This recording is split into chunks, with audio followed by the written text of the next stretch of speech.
física das quantidades que a gente tinha definido teoricamente. A gente definiu a matriz S, a gente deu bons argumentos aqui pelos quais a matriz S virava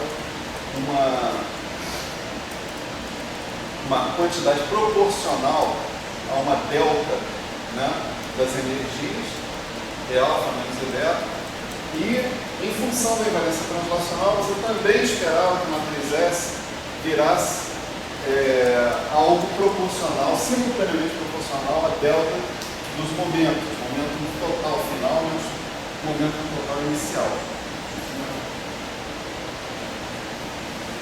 Essa definição, esse comportamento da matriz S, que é a função pura e simplesmente da simetria de translações temporais e da simetria de translações espaciais, né?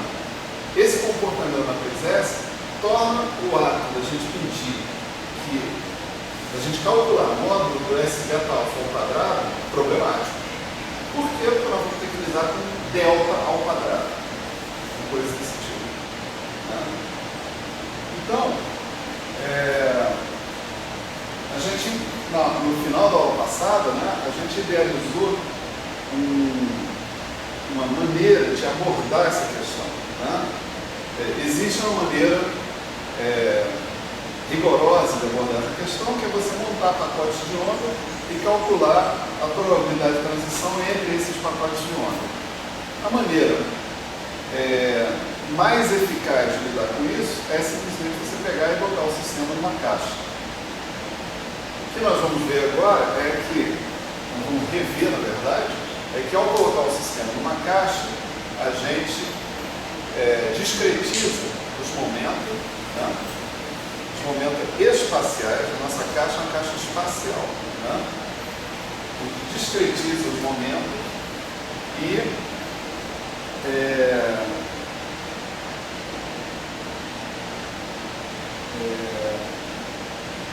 limita, vamos dizer assim, a faixa de variação da energia, né? Então, ao fazer isso, a gente deixa de ter que lidar com deltas de Dirac, né? E passa a lidar com deltas de Kronecker, que não tem problema nenhum, né? São quantidades discretas que não vão dar problema. E aí a gente é capaz de fazer essas manipulações e tentar identificar quantidades físicas relevantes que a gente possa vir medir no final da história. Certo? Então esse é o nosso script, mais ou menos, por hoje. Vamos tentar fazer isso aí funcionar, né? Então, a história toda de colocar o sistema numa caixa, né, não invalida que eu tenha ainda um operador unitário efetuando as translações espaciais, né? Por exemplo, um operador UGA, eu posso escrever com expressão de número e ter o operador de momento, que é o gerador das translações espaciais, né? Você pode imaginar o seguinte: você tem um estado vamos dizer, de uma partícula, né, no seu sistema. Vamos chamar esse estado de P, sigma n, né? P é o momento, sigma é eventualmente o spin ou a helicidade, né? E n quaisquer outros focos que você tem por aí, né? Esse estado aqui, claramente, ele não é indexado por posição, né? Ele é indexado por momento, né? Então, você vê que não há dependência nenhuma da posição sobre ele, pelo menos a priori, para que eu coloque aqui, né, condições de contorno periódicas, por exemplo, né? Então a gente tem um ponto de vista para abordar aqui. Como é que a gente vai fazer isso? Eu posso definir o meu estado no ponto A, né, da seguinte maneira.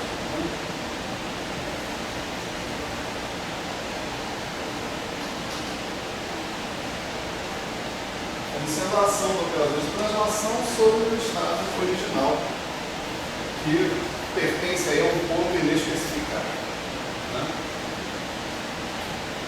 Ok. Agora, esse estado partido da gente, ele é um alto estado de momento. O operador de instrumentação, ele é, essencialmente caracterizado pela ação do operador de momento. Então, a ação desse operador sobre esse estado que está aqui vai me dar esse objeto que está aqui.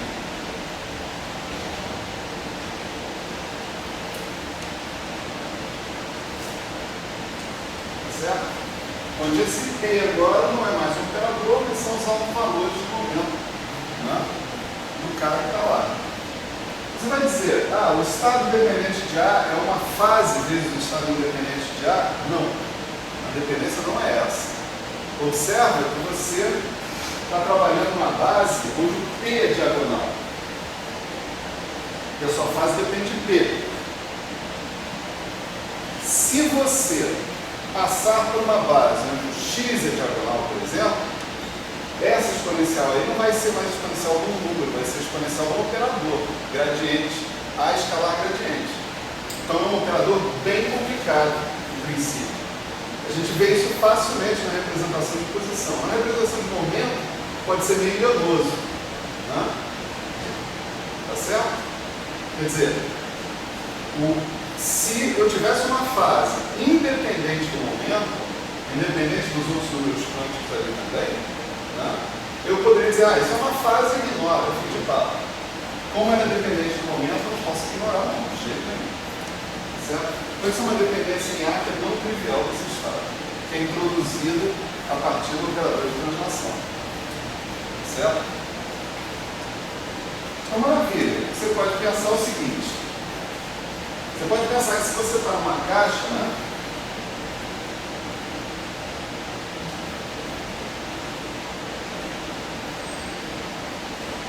de lados LLL, certo? Você pode impor esse tipo de condição de contorno periódico. Porque sigma N. GL igual a 5P. Certo? Como ser original. Depois esse A foi igual à parede da caixa, essencialmente, você retorna para a condição original que você colocou. Mas esse psi' de N, ele é exponencial de menos I P escalar N, P sigma N. E o que eu estou impondo é que isso aqui, por meio de condições de contorno periódico, venha a ser o próprio psi de P sigma N. Conclusão, aquela fase tem que ser 1. Para que essa fase seja 1, você tem que entender que P escalar N tem que ser um múltiplo de 2π. Tem que ser 2π, essencialmente. Isso você vai conseguir, esse vetor L, está colocando aqui isso, as 3 dimensões, não tem necessidade de distinguir x, y e z. No final do mandar todo mundo definido mesmo. Essa condição que está aqui vai significar que o nosso P é 2π sobre L em 1 e 2 esse cara, que é um certo inteiro. N1 e N2 e N3 são inteiros também. Então, a gente conseguiu, colocando o nosso sistema numa caixa, foi discretizar os momentos. Tá certo? Os autovalores do operador P, que tinha o espectro contínuo, agora tem o espectro discreto. Tá certo? As autofunções desse cara também satisfaziam condições de normalização. As nossas condições de normalização, antigamente,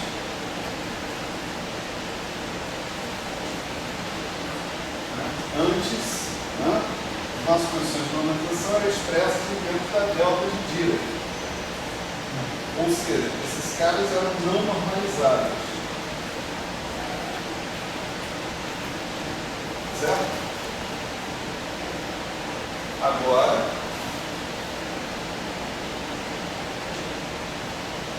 que eu posso observar aqui vai ser o seguinte, é que a delta de T menos P' vai ser substituída, né, por uma delta que eu vou indicar com subíndice V de T menos P', onde agora T e P' são momentos discretos. Tá certo? E essa delta, né, de T e P' discretos, ela vai virar o seguinte, vai virar 1 sobre 2 por 3, como antes, integral, só que agora, sobre o volume V, não é, que a gente está considerando, né, o volume V da caixa, L3, né, D3x a mesma coisa, exponencial de menos 1, T menos P' x. O que acontece quando P é igual a P'?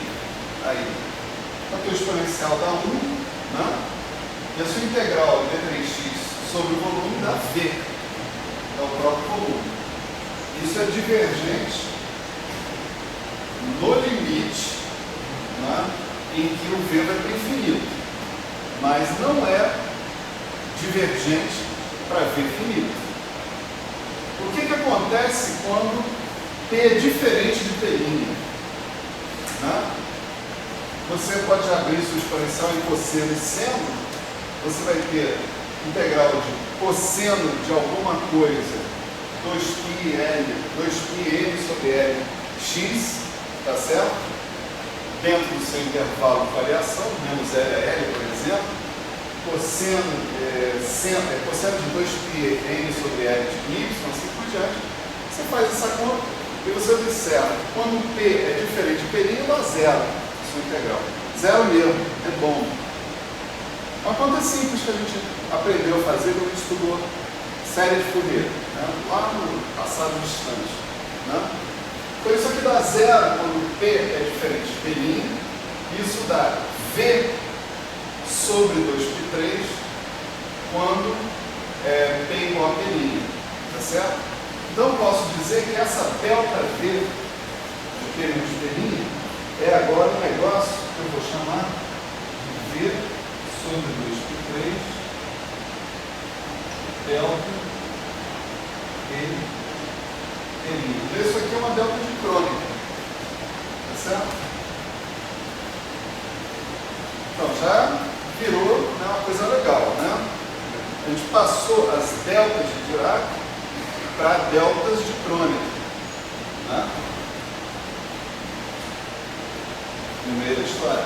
Essas deltas de crônica, elas não são mais quantidades singulares, né? Eu posso multiplicar esses caras à vontade, sem problema nenhum, não tem singularidade alguma aí. Tá certo? Então, essa é a primeira coisa interessante aqui. A segunda coisa que a gente pode procurar observar é a normalização dos estados de uma partícula. Tá certo? Isso aqui é um estado, todo o nosso argumento está falando sobre estados de uma partícula. Tá certo?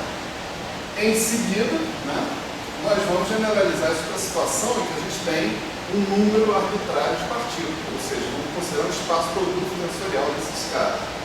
Mas primeiro a nossa discussão ela começa nos estados de uma partícula. Né? A gente precisa ir para os estados de grandes partículas porque nós estamos lidando com um problema de espalhamento. Tá certo? Eu preciso de uma situação que eu tenha N partículas. Vamos ver. Só uma dúvida nesse ponto. Fala. Aquelas questões de derivar uma delta de giro, nesse tipo de situação, ficaria uma derivada e uma delta de crônica. Isso dá. Derivar significa derivar em relação a P, por exemplo. Exato. Mas o P não é mais uma variável contínua. Então não tem mais negócio de derivar.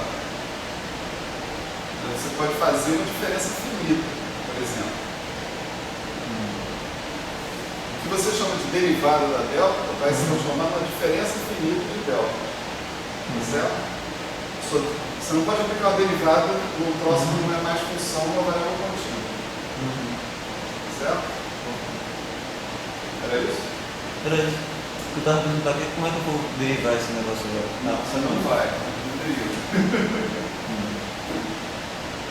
Então, vamos observar a norma que está de uma partícula,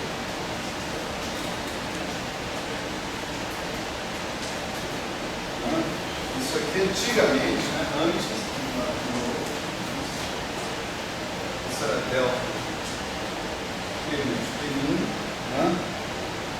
Delta sigma, delta princípio. Agora, os nossos momentos sendo discretos, né? A norma, a condição de normalização dos dois estados, ela vai evoluir para isso aqui, não mais a delta de P1 de P', mas a delta V de P1 de P'. Essas aqui não mudam, né? Porque eram variáveis discretas desde sempre, e em princípio não tem nada a ver com volume, né?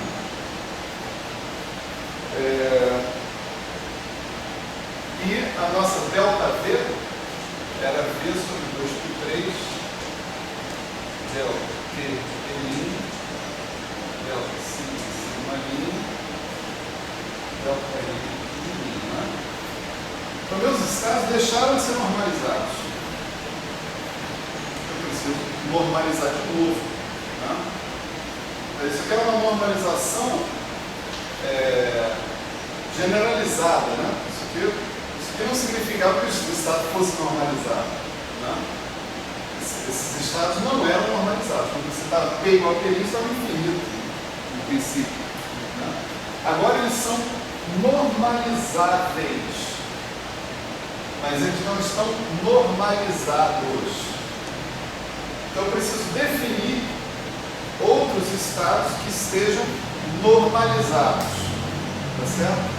Isso é importante para a construção que eu vou fazer. Eu vou definir estados normalizados, eu vou chamar assim, C de P sigma E caixa, ou box em inglês, né? Box é mais legal. Nós estamos no Brasil, vai ficar caixa mesmo. Caixa é muito grande. Caixa é muito grande, box só 3 letrinhas é melhor. É que nem comercial na caixa de todas as camisas de futebol, né? Agora tem Não, isso. exatamente. Caixa é melhor porque patrocina o Mengão. Exatamente. Então vai ficar caixa. Mais uma razão. Patrocinador oficial de todo mundo, né? Posso botar no CEF, Caixa Econômica Federal. Certo. Então, se de P sigma N caixa, né, ele vai ser definido de modo a ser normalizado. Cara, é legal ver a cara dele, do cara que não gosta de futebol. A cara dele. O Gabriel. Ele vai fazer essa cara assistindo ao vídeo. Tá certo? Então, esse cara que está aqui, né, ele satisfaz condições de normalização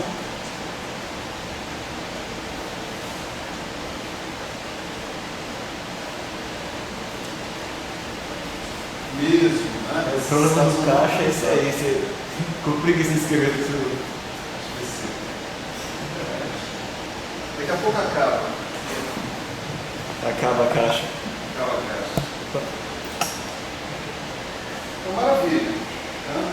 Essa é a normalização que eu coloco, portanto, para os estados de uma partícula. Né? Em seguida, eu tenho que propor a normalização para estados com um certo número arbitrário de partículas. Vamos supor que eu esteja falando do estado inicial do meu sistema, tá certo? O estado inicial do meu sistema, ele se reduz a um estado livre quando T tende a menos infinito, né? Esse estado livre é um produto tensorial de estados desse tipo. Então, para que esse estado livre original seja normalizado e essa normalização do estado livre seja herdada pelo estado interagente, é preciso que o estado interagente produza a mesma normalização. Tá certo? Então eu posso imaginar o seguinte: se eu pegar agora um psi alfa, né? Psi alfa, psi alfa mais, né? Uma coisa desse tipo, esse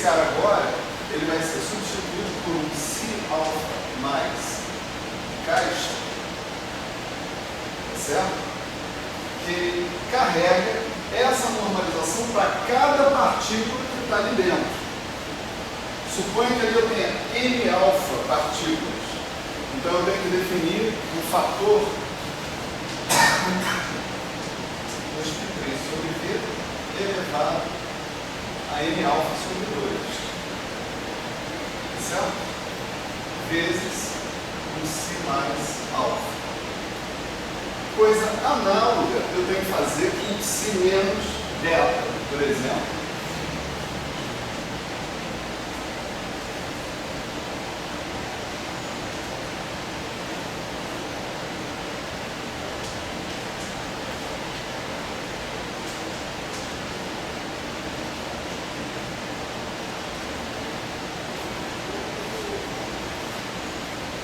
Ele tem as notas. Ah, que legal. Vai ter as notas, ele vai trazer. Maravilha. Vai deixar. Pode trazer que a gente xeroca tranquilo. Não tem problema não. Não existe. Existe. A gente só não sabe se é único. Hã? A gente não sabe se é único. Não, único não deve ser. Talvez até seja único. Tá bom. Obrigado aí, gente. Tá bom. Um projeto aí. Melhor não falar gravado não, né?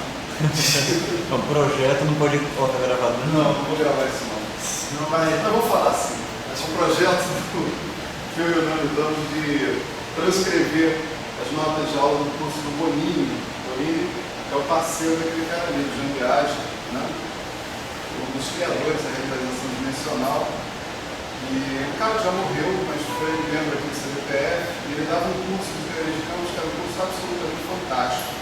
Todo mundo que assistiu delirou, né, com esse curso. Né?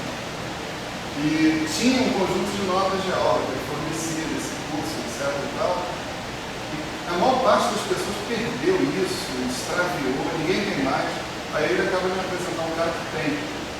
Entendeu? E aí esse cara vai passar pra gente, a gente deve arrumar um esquema para datilografar isso e jogar para frente aí, né, pra galera. Se encontrar outra nota, pode fazer mixagem. Pois é. Então, com isso, né, você imagina o seguinte, a sua matriz S, ela é definida assim, se delta menos, se alfa mais. Né? Ela vai ser definida agora como uma matriz S delta alfa caixa também, que vai utilizar funções autofunções do polinomial interagente que são normalizadas. Né? Então essa nossa matriz S caixa, ela é escrita como 2π3 sobre V, e agora o expoente aqui é N alfa mais N delta sobre 2 vezes o S delta alfa. Certo?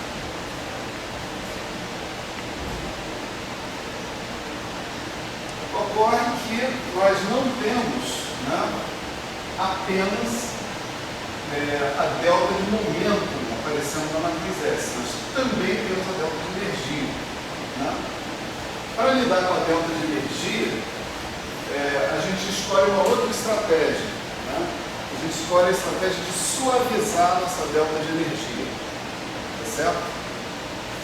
Suavização da delta de energia, tipo assim, eu não estou colocando condição. Por que a discussão é diferente? Né? Porque a gente descobriu que o momento é uma variável discreta, né, discretizada, em função das condições de contorno periódicas que nós colocamos no espaço. Mas nós não colocamos condições de contorno periódicas no tempo, porque a gente não volta no tempo. Tá certo? Não vou andando no tempo e depois eu volto. Né? Tá certo? Ou paro no tempo, não sei. Não tem nada disso. Né? Então, para a gente contornar esse tipo de situação, a gente supõe que a gente está observando assim, né, o sistema por um certo tempo T que é grande, mas finito. Vamos dizer assim. Então, o que a gente costuma, né, novamente, antes, né, assinalar uma delta de E alfa menos E beta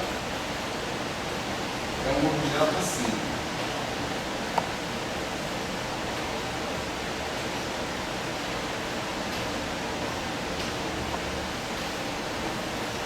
Certo?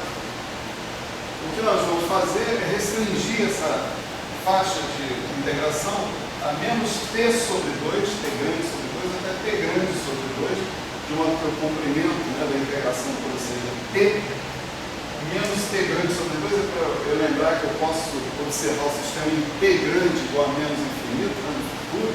Né? Então, agora,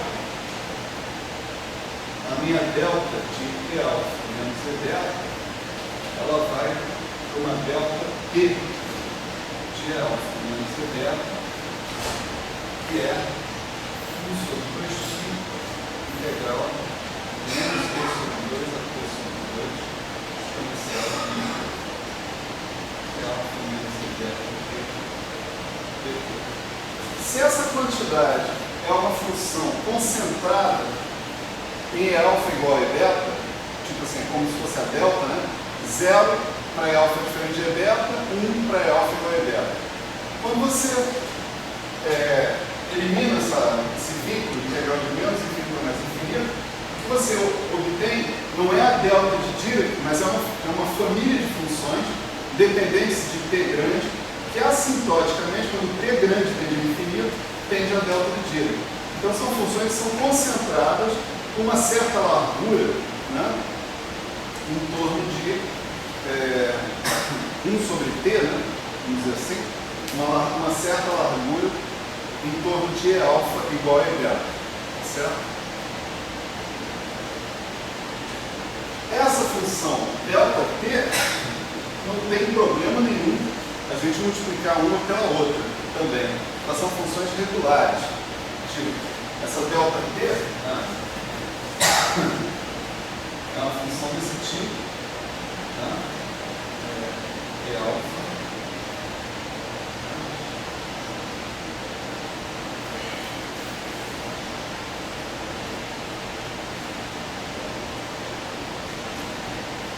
Que é a função delta t, né, de alfa menos E beta, com função de alfa, e você vê que ela tem um pico aqui na energia dela. Quando o t vai para o infinito, esse negócio vai se estreitando, vai se virar uma delta t. Então esse é o tipo, isso aí é um tipo de regularização, né, daquela fórmula que a gente estava falando, nos infinitos da teoria de campo. Isso daqui é o espírito que você faz na teoria de campo. Você transforma uma coisa que é infinita, não analítica, que não é nenhuma função que é a delta, em uma coisa que é uma função normal, regular, tranquila. Certo? E essa coisa aí você não tem problema nenhum de multiplicar, né, com outras coisas parecidas. Né? Então tomamos aí uma série de cuidados, né, mas ainda falta tomar mais um cuidado antes da gente proceder a nossa discussão.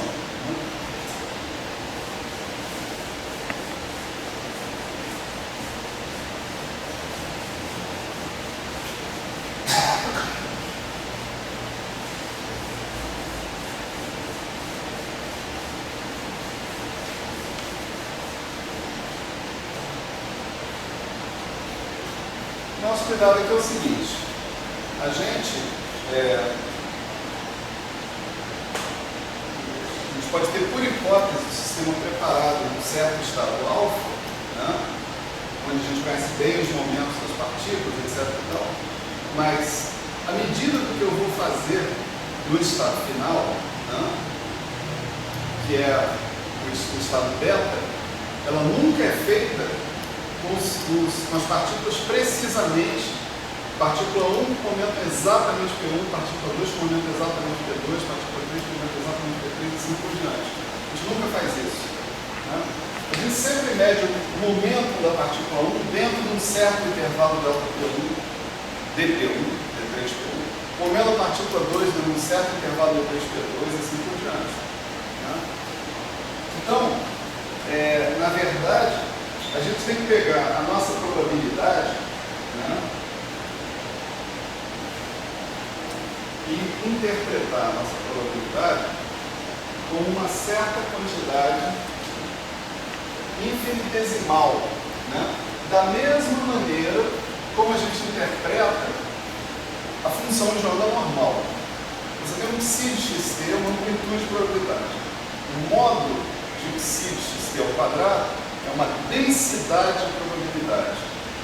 Agora, a probabilidade que faz sentido você falar é a probabilidade de você encontrar uma partícula com a coordenada x no tempo t no volume d3x, dentro de um x que pertence a esse volume infinitesimal d3x. Tá certo? Então, o que você chama de probabilidade é uma quantidade infinitesimal, que é módulo de psi ao quadrado vezes d3x, vezes esse volume. Tá certo? Aqui é a mesma coisa. A nossa quantidade infinitesimal vai ser dt de alfa indo em beta, que vai ser a probabilidade de alfa ir em beta, que está relacionada com o módulo do S beta alfa ao quadrado, tá certo? Vezes o número de estados que eu vou ter acesso dentro de um certo intervalo que eu posso chamar aqui grosseiramente de beta, né? Em torno de beta. Tá certo? Estou usando uma linguagem multi-índice aqui, né? Beta é um monte de índices, de beta muito mais índices, né?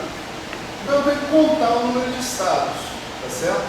E eu tenho que contar o número de estados aqui numa situação em que os momentos são discretos.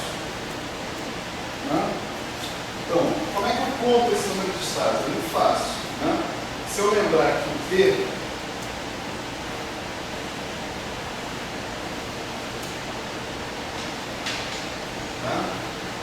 é 2π sobre L, Nx, Ny. Você lembra o que é isso?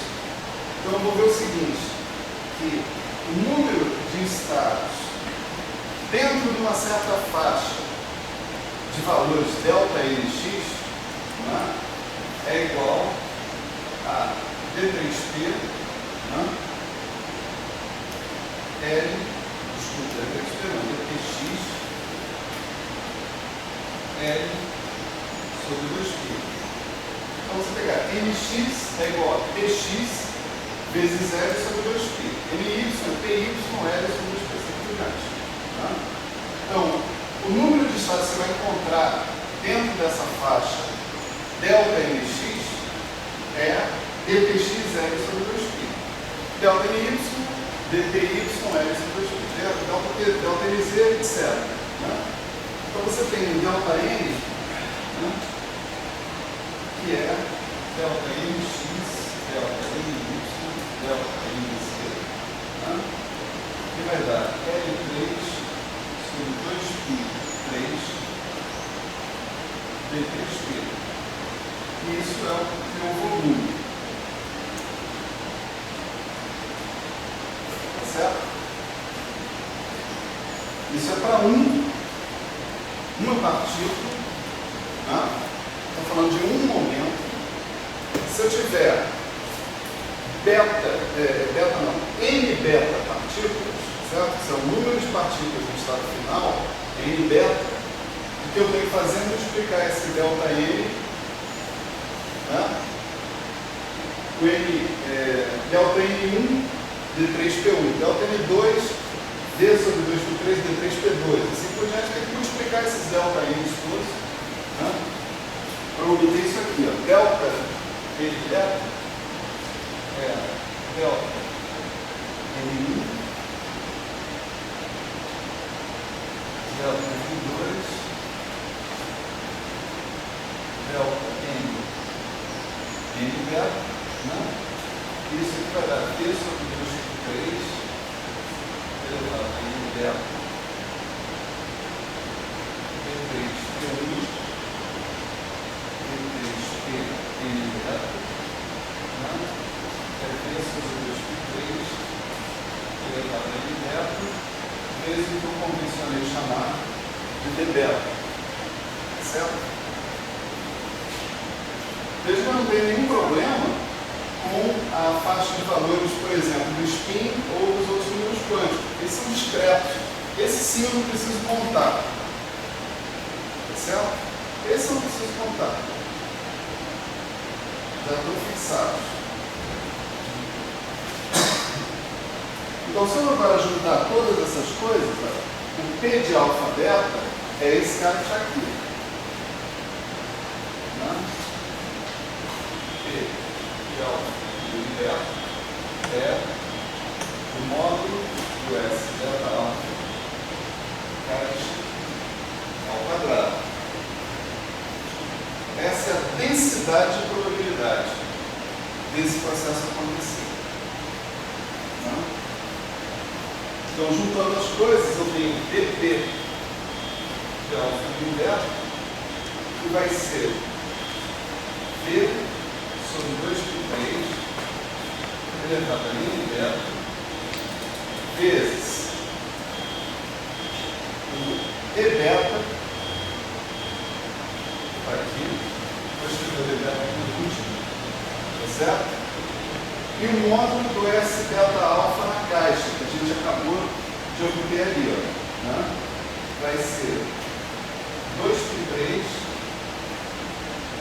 sobre V elevado a N alfa mais N beta S beta alfa módulo ao quadrado de beta. Certo?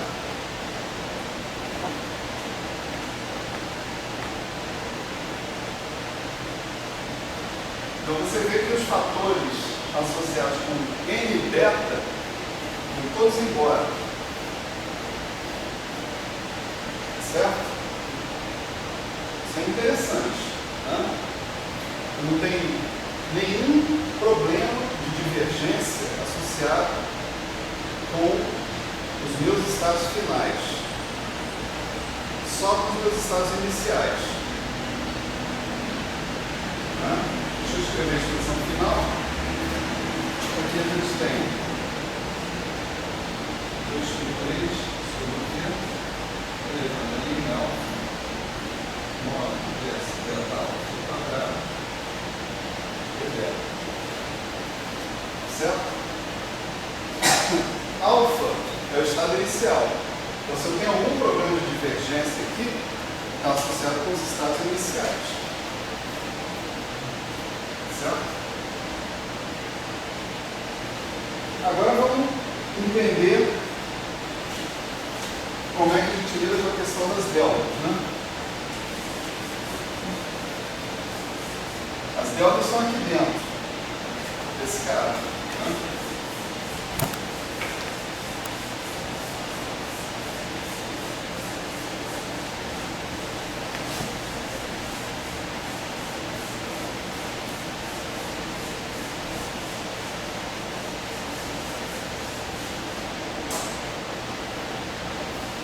Então, por exemplo, a delta V de P alfa menos P beta ao quadrado, né? Eu posso escrever assim, como sendo uma delta V de P alfa menos P beta vezes a delta de zero. Delta V de zero. Né? Isso é uma delta. São duas funções que eu estou fazendo produto, uma pela outra. Uma função só é diferente de zero quando P alfa é igual a P beta. Eu posso usar isso na outra função. Né? Esse é o delta V de zero. Delta V de zero, né, é V sobre 2π3. Né?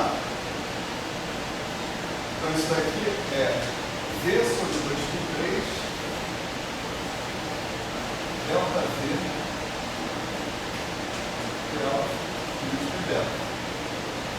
Esse fator aqui é o fator que mostra que o meu delta 2 não é bem definido. Quando o volume vai para o infinito, isso vai para o infinito também.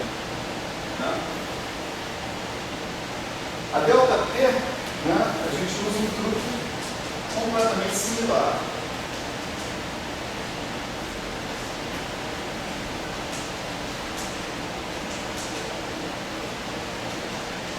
Só que aqui a gente tem que escrever isso como uma aproximação. Né? Porque nós estamos pensando no delta T como uma função que é extremamente concentrada em E alfa igual a E beta. Ou seja, ela é praticamente zero para E alfa diferente de E beta, mas não é zero, né? Ela tem uma certa largura, né? Eu desprezando essa largura, principalmente desprezando essa largura depois do limite em que o t tende a infinito, eu posso fazer essa aproximação, né? E quando eu faço ΔT de zero, lembra quem é o ΔT? Integral de 2t sobre 2 a t sobre 2, dt exponencial de I, E alfa menos E beta t, né? E alfa igual a E beta, isso aqui dá zero, e fica integral de menos t sobre 2 a t sobre 2 de dt, que dá t grande, né? Então isso aqui é t sobre 2π, t sobre 2π, delta t de alfa menos E beta. Volto lá e agora escrevo vou propor que o meu S beta alfa, né, ele seja menos 2π delta V de P alfa menos P beta delta T de E beta menos E alfa vezes um certo N beta alfa. Isso que a gente comentou já na aula passada, né? O que a gente fez aqui? Lembra que está faltando aqui um termo que é delta beta menos alfa, né? Essa é a expressão para a matriz S que nós encontramos anteriormente. Lá, né, aqui é um T beta alfa mais, né, que envolvia o psi in, né, psi alfa menos, né? Então, a gente encontrou essa expressão na aula passada, essencialmente, mas tinha um delta beta menos alfa. Esse termo só está presente se todas as partículas do estado inicial forem intocadas pela interação. Ou seja, cada número quântico de cada partícula do estado inicial se repetir em cada número quântico de cada partícula do estado final. Mas isso significa, essencialmente, que não houve espalhamento. Então, se eu simplesmente falar, não, eu estou interessado em estudar um processo de espalhamento, tá certo? Esse termo aqui não vai estar presente, tá certo? Esse aqui é o resto da expressão, e eu estou mudando a letra de T beta alfa mais para M beta alfa para lembrar uma coisa. Nós discutimos também na aula passada que a gente quer que as partículas interajam entre si completamente e não em grupos. A gente não quer que pequenos clusters de partículas interajam umas com as outras. Se isso acontecesse, né, esse elemento de matriz M beta alfa, por exemplo, ele seria fatorizado M beta linha, alfa linha, onde esse conjunto de partículas aqui, alfa linha, todo ele interage com todo ele e vai em conjunto modificado beta linha. E um M, beta duas linhas, alfa duas linhas, por exemplo, se fossem dois clusters. Desculpe, o S, né? Então, esse S, ele contém uma delta de E beta menos E alfa, P beta menos P alfa. Esse S contém uma delta P beta linha menos P alfa linha, E alfa linha, E beta linha menos E alfa linha.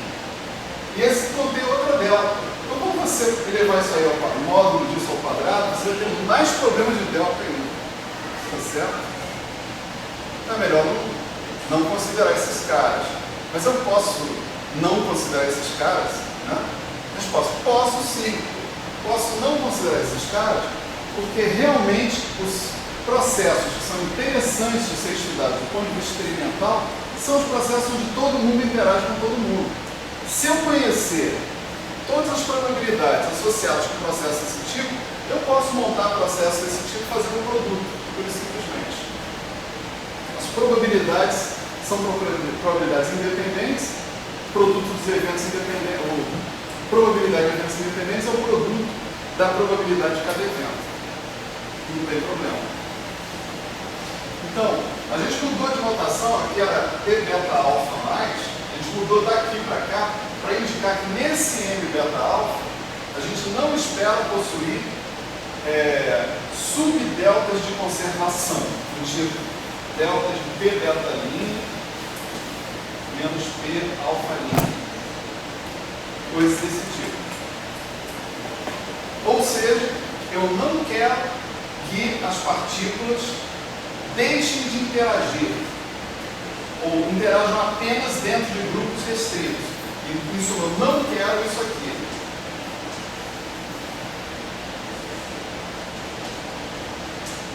Aqui alfalinha, alfa-proteína, betalinha, beta-proteína. Eu não quero isso. Eu quero que todo mundo interaja com todo mundo. Ou seja, eu quero isso aqui, ó, alfa, beta. Certo? Não quero que um pedacinho das partículas ignore completamente o outro pedaço das partículas. Então isso é o significado de escrever essa letra M, né, no final dos contos. Esses clusters podem ser chamados de partículas? Não. Nada a ver. Nada a ver. O que você chama de partículas são os constituintes do próton ou do nêutron, né? Ou dos átomos em geral. Né? E esses partículas, eles, o que se descobriu desde 68 é que eles são aproximadamente não interagentes dentro de um próton. Isso condiz com a visão moderna deles como quarks. Os quarks são os quarks. Tá certo? Os quarks, quanto mais próximos eles estão um do outro, menos eles interagem. Isso está condizente com o que eu falei para você, que a constante de acompanhamento da interação forte diminui quanto mais aumenta a energia. E quanto mais aumenta a energia, menor é a distância que você pode provar, né? Testar. Então, se você está testando distâncias muito pequenas, você está usando energias muito altas. Então, a constante efetiva que você vai utilizar aí é a constante diminuída, a menor. E, efetivamente, se você for para energias muito altas, altíssimas, essas partículas são praticamente livres, a constante é zero. Apesar de estarem com um volume muito pequeno. Esse volume pequeno é o seguinte: se elas tentarem sair de dentro desse volume, elas começam a interagir. A constante cresce. É como se fosse uma bola. Está pertinho, está tudo bem. Separa, tem uma coisa restauradora. Entende? Não tem nada a ver com parto, não.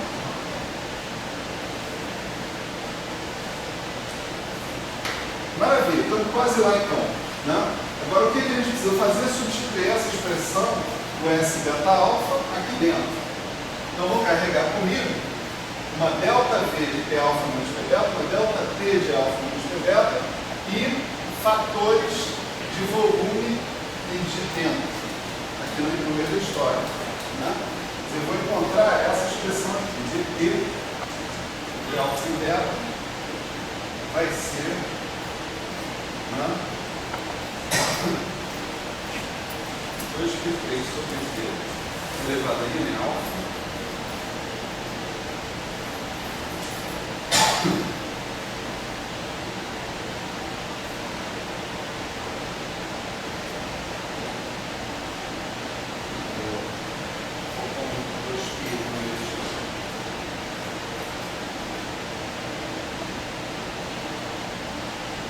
assim. Eu tenho 2π2, que é o módulo desse 2π ao quadrado. Tá certo? Tenho 2π2. Estou calculando o módulo do S beta alfa. Eu tenho 2π no lugar. Então eu tenho esse 2π2 aqui, eu tenho delta V de P alfa menos P beta, delta T de beta P alfa menos P beta. Aqui eu vou ter P sobre 2π3, que vem da delta, P sobre 2π, que vem da outra delta, né? Módulo de M beta alfa ao quadrado de beta. Certo? Observa que aqui é 2π3 sobre V, que é V sobre 2π3. Então, esse termo aqui, efetivamente, vai diminuir em 1 unidade em alfa. Tá? aqui vai ser 2π elevado a 3 em alfa menos 2, V elevado a 1 menos em alfa, T. Essa delta de P alfa menos P beta, delta de alfa menos E beta, já foi integrar numa delta só, que é delta 4, né? Dos quadrivetores, né? P total alfa, E total alfa, P total beta, E total beta, né? Então, essa aqui eu vou chamar assim, delta VT, né? P alfa menos P beta, onde agora, se eu não estou colocando flechinha em cima, isso significa que eu estou falando de quadrivetores, certo? VT está aqui. Essa delta vai se reduzir a uma delta quadridimensional no limite do volume for para o infinito e o tempo T for para o infinito também, né? E aqui aparece o módulo de delta alfa quadrado, certo? Vocês vão te dizer o seguinte, teriam toda a razão de falar isso, né? Seu resultado, né? Você propagou tanto, né? A sua ânsia de colocar o sistema numa caixa, etc. e tal, é amplamente insatisfatório. O seu resultado ainda depende de V e depende de T. Se eu não tenho que mandar V para infinito no final, né? Eu não tenho que mandar T para infinito no final, então está dando merda ali na história. Bom, a estatística dia tudo por meio falava que era extensível. Mais ou menos isso. É isso que vai É fazer. mais ou menos essa a solução. A solução aqui é perceber quais são as quantidades que a gente efetivamente mede, tá certo? Por exemplo, a gente mede a probabilidade por unidade de tempo, tá certo? No experimento de espalhamento, a gente mede a probabilidade por unidade de tempo, porque você tem que fazer essa normalização pelo tempo para ter um resultado que tenha sentido. Se você deixar no tempo T absolutamente, se você fizer o seu experimento no tempo T absolutamente genérico, né, sem especificação, todo e qualquer processo de espalhamento vai poder acontecer. Você vai chegar em todos os seus detetores lá para fazer as contagens das partículas que chegaram lá e vai sempre encontrar todo mundo populado, né? Então você tem que medir, na verdade, uma probabilidade por unidade de tempo. Então um primeiro problema que está resolvido ao a gente definir essa grandeza aqui, d gama de alfa em beta por cento dt de alfa em beta sobre t. Se você tivesse dado essa justificativa no início, ficaria mais fácil visualizar que aqueles infinitos tinham um significado físico mais comum. O difícil é te convencer que você precisa dividir por t em algum momento. Não, Agora, por exemplo, está fácil. mas a explicação que você deu convence que você divide por t, porque fisicamente você teria probabilidade infinita de probabilidade total de acontecer todas as coisas. Mas agora não está bom? Não, tá bom também. Estou dizendo que esse argumento é bom para mostrar os infinitos aparecendo. Certo. Cuidado, esses infinitos aí não são os infinitos da teoria de campos. Não, tranquilo. São outros infinitos relacionados à observação. O que eu estou dizendo apenas é que o que você está falando é que esses infinitos, na verdade, são físicos. É isso mesmo. E os outros infinitos que vão aparecer são físicos também. A gente vai ver todos eles. Tá? Então, isso daqui é uma taxa de transição para a unidade de tempo. Tá certo? Eu tenho gama de alfa beta. Certo? Esse cara é independente de t. Taxa de transição para a unidade de tempo é independente de t. Isso é o conteúdo da regra de ouro, de Fermi, etc. Você sabe essa história, né? Cara, eu estou dormindo na aula do Fermi, é o que dizem. Quando o Fermi estava dando aula sobre isso, estava todo mundo dormindo. Aí ele, em um determinado momento no quadro, chegou, essa aqui é a regra de ouro. Aí um cara acordou e perguntou, pô, mas por que a regra é de ouro, professor? Não, a regra de prata eu já dei antes, vocês estavam dormindo. Piadinha ruim para galera de física, muito piada de física. Então, esse D gama, então, só a gente colocar um negócio ali, vai dar 2π, que dá 3 em alfa, os dois.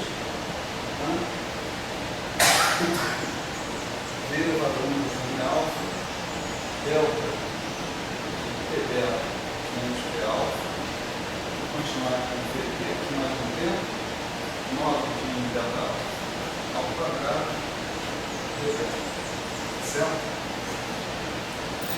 Para seguir daqui, a gente vai seguir analisando casos particulares. Né? E a análise desse caso particular vai nos conduzir a qual é a análise que a gente tem que fazer no caso geral. Certo? Vamos ver que a coisa é arranjada por Deus. Né?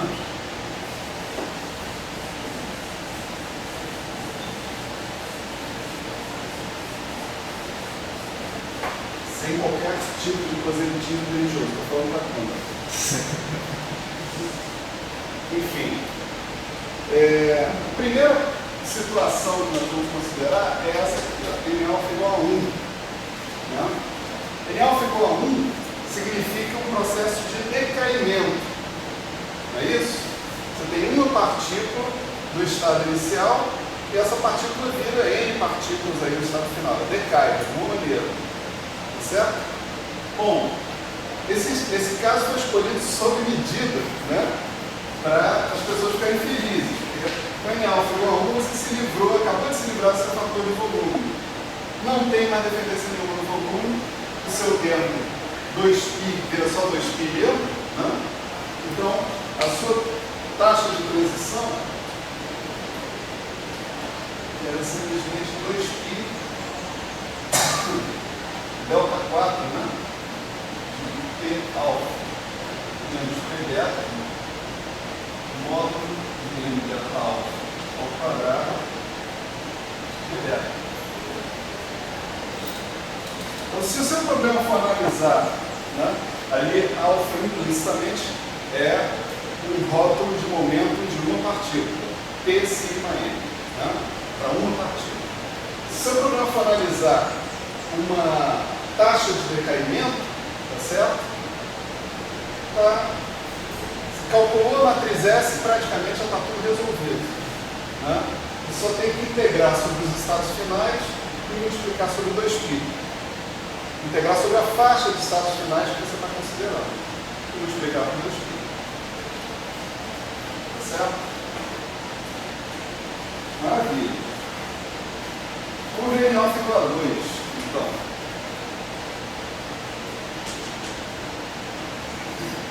nesse caso, aí você tem o seguinte, a sua taxa de transição,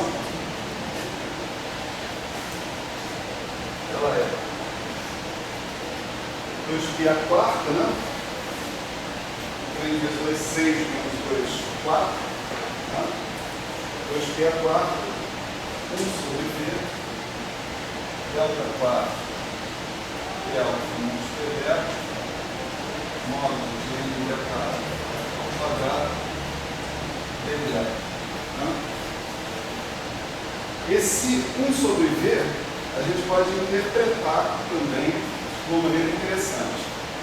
Eu posso, por exemplo, me colocar no referencial de laboratório, onde uma das partículas está em repouso. Certo? Escolhe, pode escolher. Veja, N alfa igual a 2, então tem duas partículas no estado inicial. Né? Aqui eu estou descrevendo o processo assim. Certo? Aqui eu já estou descrevendo um processo de espalhamento. Tá certo? Ali não é espalhamento, é decaimento. Aqui é o primeiro processo de espalhamento que a gente imaginou. Né? Então, nesse processo aqui, vamos supor que eu esteja considerando referencial de repouso. Né?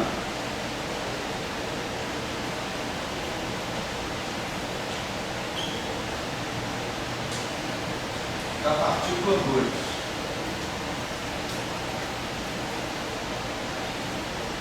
Claro que não tem referencial de repouso das duas partículas, senão não tem espalhamento. Né? As duas estão andando com a mesma velocidade, eu vou parar. Então, se você considerar o referencial de repouso da partícula 2, você pode imaginar o fluxo de partículas incidindo sobre a partícula 2. Como é que você calcula esse fluxo?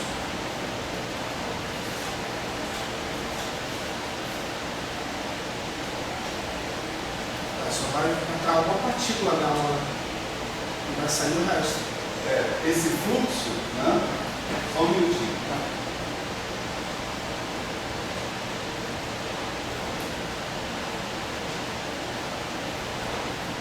Vamos chamar de φ, né? Esse fluxo φ é a densidade de partículas vezes a velocidade relativa. Certo? E qual é a densidade de partículas? Uma partícula incidente por unidade de volume, 1 sobre V. Né? Então, isso aqui é o alfa sobre V. Certo? Portanto, se você pegar agora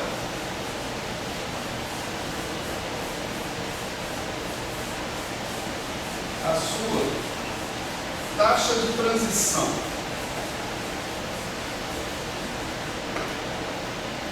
e normalizar também por unidade de fluxo, né?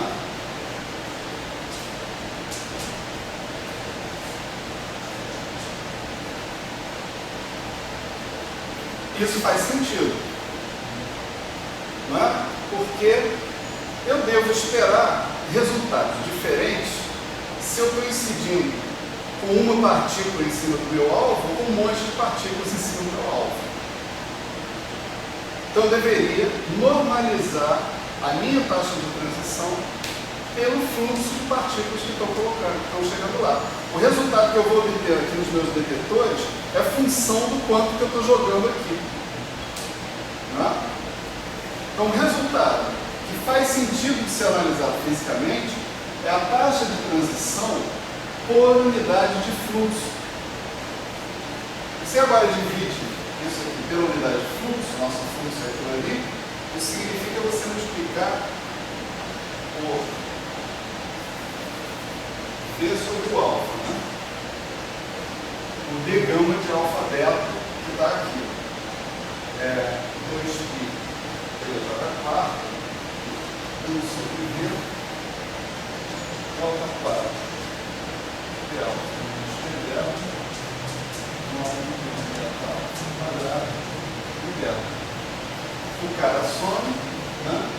E você vai ter 2π à quarta sobre o alfa, delta 4, P alfa menos P delta, 9 elevado à quadrado de delta.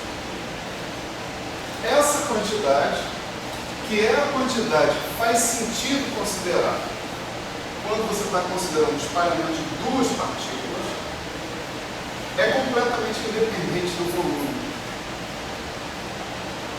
Ela é chamada seção de choque diferencial.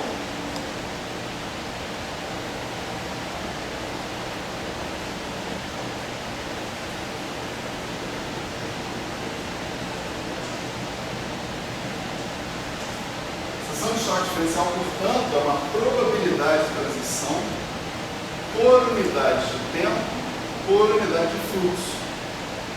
Tá certo? Essa quantidade é calculada diretamente em termos da matriz S. Está aqui, fórmula, né? O que a gente precisa saber é uma expressão para esse U alfa que está aqui, né? Para esse cara que está aí. Isso está válido no referencial de laboratório. Isso tem, agora eu entendi, por isso que tem casos de calculação de choque e outros que é a razão, eles chamam ratio bench, Rating rate. Mas tem a ver com a taxa de decadimento, né? Não tem nada a ver com esse choque.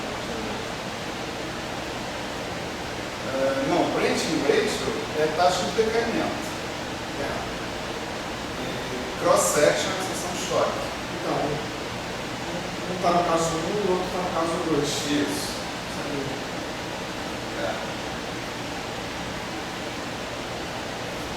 Então, se eu me conformar em ficar no referencial do laboratório, essa fórmula aqui acabou, morreu. É isso aí. Ou seja, o referencial aonde a partícula 2 está parada. Agora, eu posso querer, por exemplo, trabalhar no referencial de centro de massa, ou em outro referencial qualquer que me interesse. Então, eu preciso de uma expressão que use uma definição dessa velocidade relativa que seja independente do referencial do laboratório. Essa expressão eu só vou indicar para vocês qual é ela.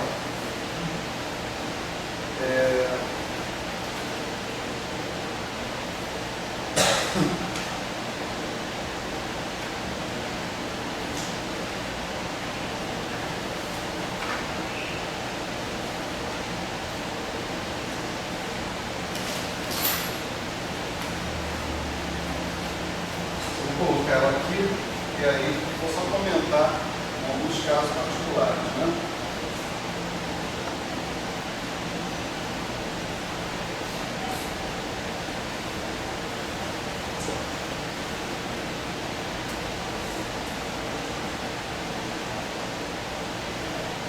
O alfa desse tipo.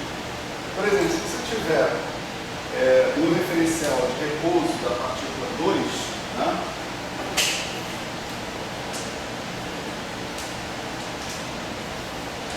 então você tem que o seu P2 vai ser M2C2, certo? Esse é o seu quadro vetor de momento da partícula 2. Então P1 escalar P2 vai ser simplesmente E1 M2 C2. Desculpa, aqui eu vou fazer C2 igual a 1 porque essa expressão tem a impressão que a gente já faz C igual a 1. Senão eu vou botar C2 em algum lugar e não vou botar em outro, vai dar problema. Então, fazendo C2 igual a 1, P2 é M2 0. P1 escalar P2, então é E1 M2. Simplesmente. Se você substituir ali, você vai ficar com o quê? O alfa raiz quadrada de M2, 2, M2, menos M2, M2, 2, sobre E1, E2, que vai ser E1, M2. Certo? Isso aqui você pode colocar M2 ao quadrado em evidência, você vai ficar com E1 ao quadrado menos M1 ao quadrado. Isso é P1.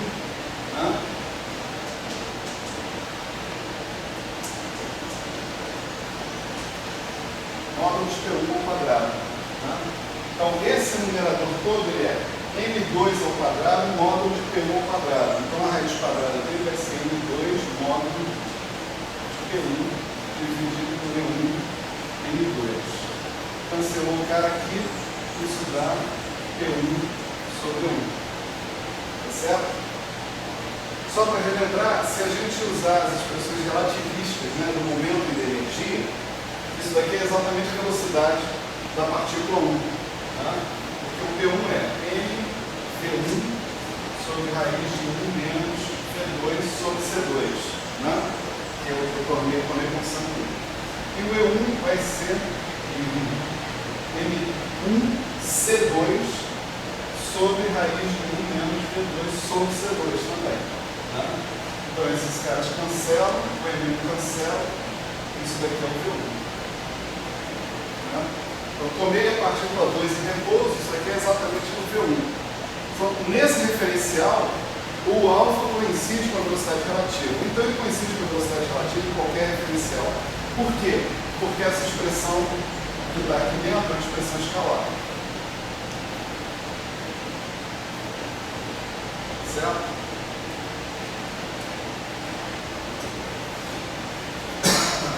Bom, esses problemas a gente, em princípio, não teria, na mecânica quântica não relativista, né? Por exemplo, esse aqui é um raciocínio tipicamente relativista, né? Ele é relativista daqui para baixo, né? Até aqui não, até aqui é completamente geral, seja relativista, seja não relativista.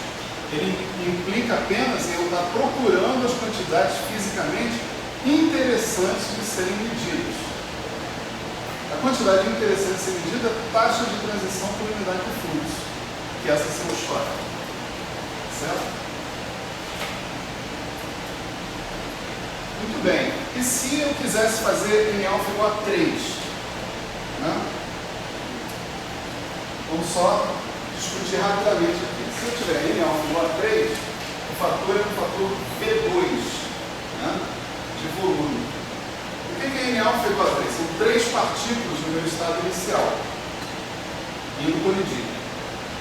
Vamos ser sinceros, né? Nós não fazemos colisões de 3 partículas aqui nesse estabelecimento. Né? É ou não é? Então para pensar um pouco. Né? Experimento de Rutherford, que é o primeiro experimento de colisão, né, que a gente conhece. O cara pegou a folha de ouro, né, e mandou as partículas em direção à folha de ouro. A colisão é de partículas beta, elétrons, né, elétrons se espalhando na folha de ouro. Cada elétron vai espalhar de um núcleo. A seção de choque de Rutherford é a seção de espalhamento de um elétron por um núcleo. Se você quiser, N alfa igual a 2. Elétron e núcleo, né, eram as partículas em jogo, em questão. No referencial de laboratório, a folha de ouro está parada e o elétron está vindo.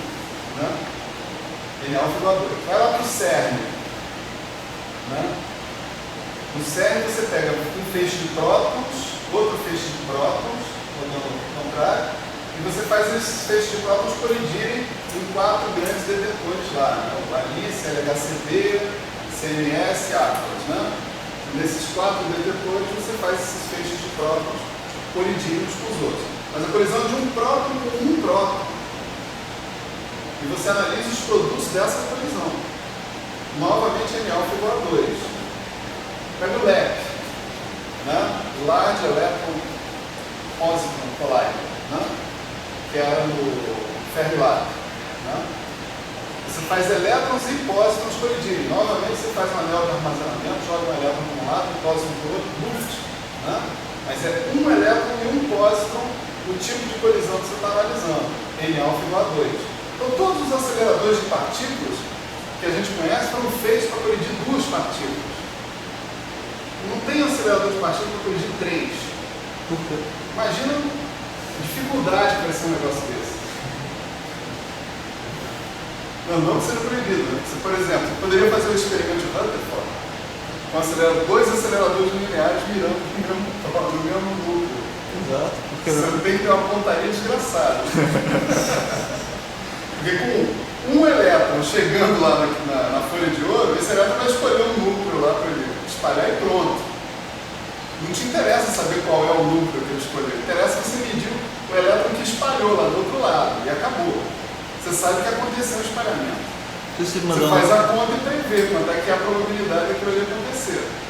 Mas se você tiver 2, você vai ter um grande problema de saber se eles colidiram com o mesmo núcleo ou não. Como é que você resolve esse problema? Mas tipo, se você tiver um feixe com várias partículas, Você tem que separar a contribuição da colisão de uma para a outra. Ah, você está falando no caso de 2. não, você tem um feixe, digamos assim, que você está um monte de partículas misturadas lá no feixe. Você não tem só elétron andando sozinho, não tem só próton andando só, coloca um feixe mais misturadinho. Por que você faria isso? Tentar fazer uma colisão com Tipo mais. de espírito maligno te inspirou a fazer uma coisa dessa. Você está falando, tipo, se o peixe fosse puro, tivesse impureza? Pode ser uma Está coisa. fora do espírito da teoria de espalhamento. Na teoria de espalhamento, você prepara o seu feixe. Tá certo? Você diz, olha, meu feixe é constituído disso e disso. Eu não tenho problema ter partículas diferentes. Elétron pósitron, por exemplo, no LEP, próton, antipróton no antigo acelerador do CERN. Mas aí são sempre 2. O que eu estou dizendo é fazer uma mistura para mais de 2. Então vem vem dois carinhas juntos aqui, bate com outro carinha que vem aqui. Você tem que ter controle sobre a sua experiência. Isso é verdade. Como é que você vai ter controle numa experiência dessas? Eu não faço a mínima ideia, eu só quero entender por... Tipo, parece que o argumento que é utilizado aí é como a gente não utiliza, não vamos pensar para N maior Não, do que 2. vamos pensar sim, calma. Tá. Não terminei o argumento ainda. Né? Eu só quero dizer que o argumento pode morrer praticamente no N igual a 2, porque na prática, né, a gente não faz experimento. Do ponto de vista teórico, a gente tem que pensar, tá certo? Porque a matriz S, ela envolve todas as transições com o número arbitrário de partículas, né, no estado inicial e o número arbitrário no estado final. Então, o teórico é obrigado a pensar, mesmo que o experimental não faça, tá certo? Não é isso. Eu estou chamando a atenção no fato de que, experimentalmente falando, né, esses processos com N alfa maior do que 2 praticamente são desprezíveis. O Weinberg cita no livro dele, tirei toda essa discussão no livro do Weinberg, né? Ele cita no livro dele que você tem processos de colisão de átomos de hidrogênio no Sol que ocorrem em três, que são processos importantes, inclusive, para explicar a fusão nuclear das coisas, que ocorrem entre três partículas participando do estado inicial. Aí você calcula tudo, não é que você esteja medindo, você imagina, a energia inicial é essa, elas colidem, os produtos de reação são assim, e você vai integrando essa coisa efetivamente, né, do jeito que você gosta, para você chegar a resultados globais sobre a temperatura do Sol, sobre a atividade solar, sobre coisas assim.